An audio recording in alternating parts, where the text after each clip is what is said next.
শেষ না, মৃত্যুর পরে একটা জিন্দেগি আছে না নাই? মৃত্যুর পরে জিন্দেগিটা হলো আসল জিন্দেগি, যে জিন্দেগির শুরু আছে আর কোনোদিনও শেষ হবে না। আল্লাহ রাব্বুল আলামিন বলেন, ওই জিন্দেগিতে যখন মানুষকে নিয়ে যাওয়া হবে, আল্লাহ তাআলা কিয়ামতের ময়দানে ওয়ানাহশুরুহুম ইয়াওমাল কিয়ামাতি জামাআ, দুনিয়ার সমস্ত মানুষকে একত্রিত করবেন।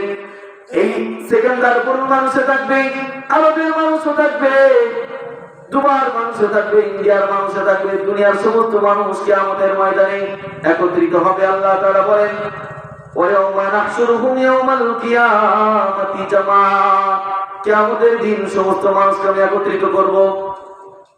একত্রিত করার পরে দুনিয়ার সমস্ত মানুষকে আমি দুইটা ভাগে ভাগ করব। কয়টা ভাগে?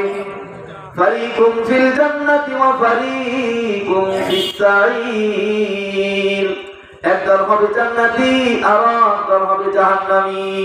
আমরা কোন দল হতে চাই?